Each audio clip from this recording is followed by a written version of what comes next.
Safe scene management.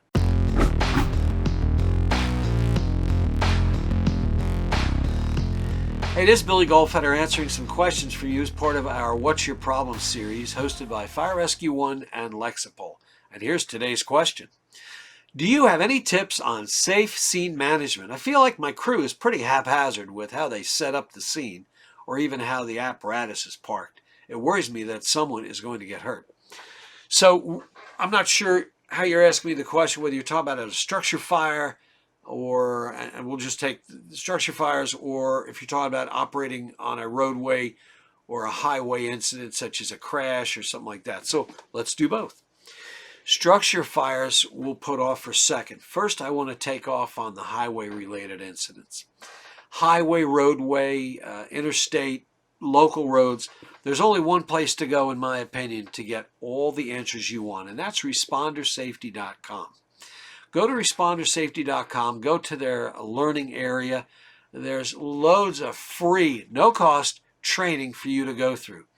There's sample policies, sample procedures, examples, lessons learned. It's chock full of great stuff that you can use there to understand exactly everything from arrival at the scene of an or of a highway or roadway related incident, or where to place cones and how to do that, or what to block, what lanes to open. These guys who run, and gals, who run Responder Safety have spent years studying this, working with the experts, looking at the science.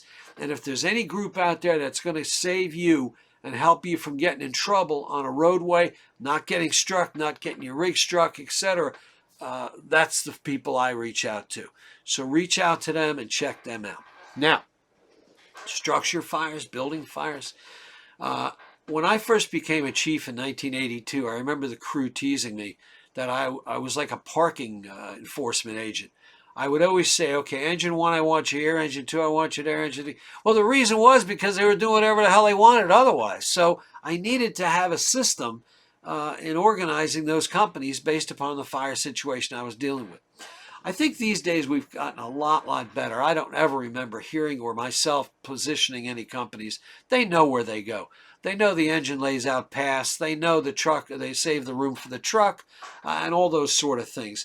So that, to me, is based upon training and then your policies and procedures. Again, we seem to always revert back to that. So your question as far as the haphazardness of your apparatus and your placement of your rigs on the scene, your rigs get placed based upon the situation you're dealing with. If you're dealing with a large area dwelling fire, with long driveways and tanker shuttles, your apparatus positioning is going to take on one type of a positioning or take on one type of area of responsibility. If you're talking about Main Street and you've got house after house, then you're going to be talking about laying out your hose and placing your rigs in one type of different position.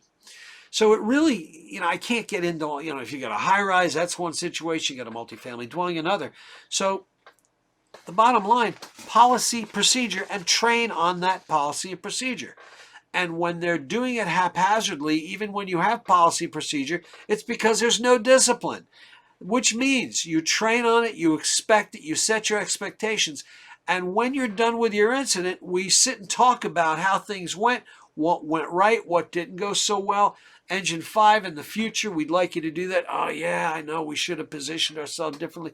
That's how you get it done. When we don't have policy, we don't have training. When we don't have training, we don't have communication.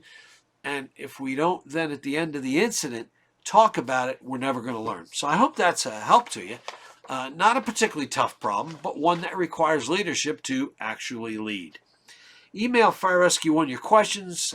I am always glad to give you answers based upon best practices, a little bit of opinion, and a combination thereof. So thanks so much. Please reach out. Fire Rescue One will then send me your questions, and I'll be glad to take care of you. Thanks.